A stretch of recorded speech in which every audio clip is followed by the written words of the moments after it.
Hello guys. Ayan na guys, ito na yung aking rosemary na ginawa at nagkaroon na siya ng roots. Ayan o.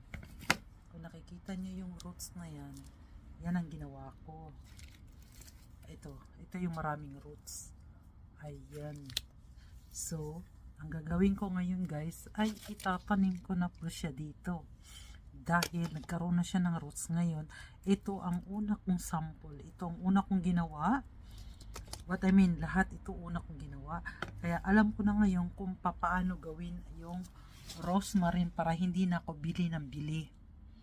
So, ayan, nag-function naman siya. At satisfied naman ang pagkagawa. Ano lang to guys, tubig. Binabad ko lang siya sa tubig. Ayan, binabad lang yan sa tubig. Tubig lang yan guys. Ito yung pinakamaraming roots. Ayan. So alam ko na ngayon kung ano ang gagawin ng aking rosemary. Ayun. At siya nga pala, ito din, itong mga ito na to, pinutol ko lang yung sa dulo ng, yung may roots. Pag bumili kami sa palengke, pinuputol ko yan, tapos itatanim. Ayan, tanim. So, tumutubo. At saka, kahit iniwan mo to sa labas ng bahay, pag sa winter time, ay tumutubo pa rin next year. Pero marami na akong, at saka meron ako nagawang, ano ba yung inggo? Ginger. Ayan, luya. O, ayan. Ayan, meron na naman akong tinanim kanina, 4 na piraso, kaso lang nandoon sa ayoko nang tumayo para ipakita ko sa inyo. Ang masasabi ko lang sa inyo na i-share pala. Gusto ko lang mag-share na ayan na madali lang po magtanim. Mag-practice muna, mag-try muna hanggat malaman mo talaga kung paano gawin. So ito, nakita ko to kung paano gawin. Pinutol nila at nilagay sa plastic na to na may tubig. Ayun, correct, meron ngang roots. So itatanim ko na to para marami akong rosemary. At saka alam nyo guys, may balak ako pag makadami ako nito sa summertime namin, di makabenta ako ng rosemary. So ganun lang guys, tandaan, pag mag-try ka lang talaga. Ito ay lemon para to, lemon. Tinakpan ko na, ayoko nang galawin kasi nagalaw ko na yan kanina. Ngayon ko lang naalala na videohan ko pala tong aking rosemary para itanim ko na para next year ay malaki na siya. At saka balak ko kasi na magbibenta ako ng aking rosemary at saka mga ganito kasi madali lang naman talaga gawin kung gusto mo eh. May bibili niyan.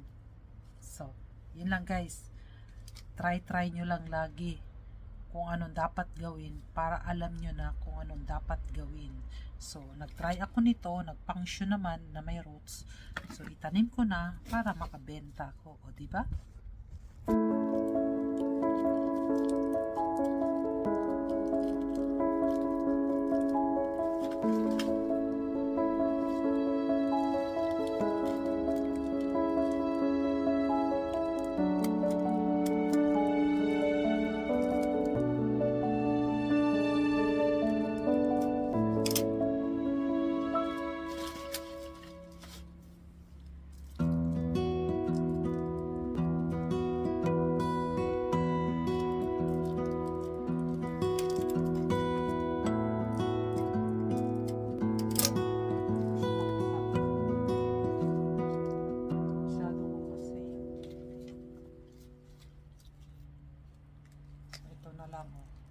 Kasi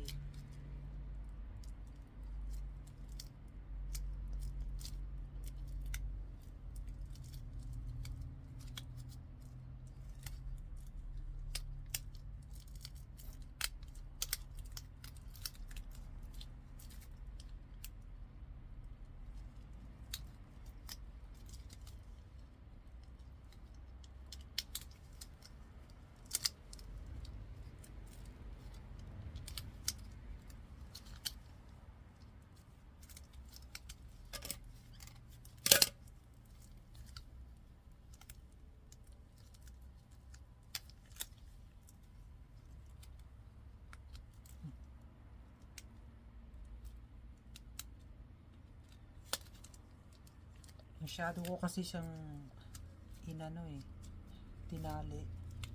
Guma ang ginamit ko na ito eh.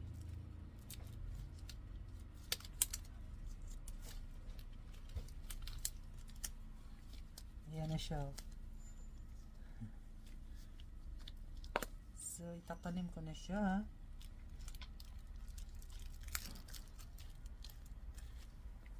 So, ayan na.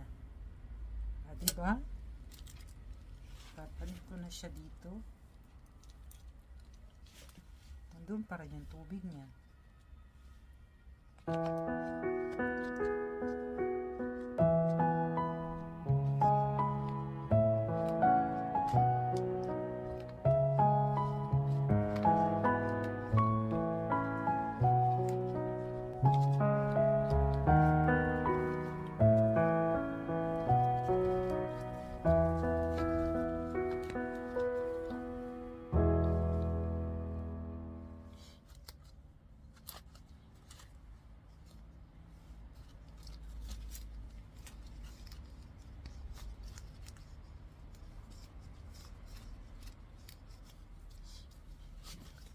So, ayun na guys, may 6 na ako. At yung dalawa, ayan, yung dalawa ay walang ano siya, wala siyang roots. Hindi ko lang kung bakit. So, it means hindi lahat nabubuhay. Pero, ayan, sa 8, 6 yung nabuhay. So, yun lang guys, ang ano ko, na hindi lahat ay nagkaroon ng roots. Di ko alam kung bakit. Baka bata yung nakuha ko o masyado nang matanda. Hindi ko alam. So, yun, 2. At meron akong 6. O, diba? So, ayan na. So, antay na lang natin na lumaki siya at pwede na nating ibenta. Diba? Correct?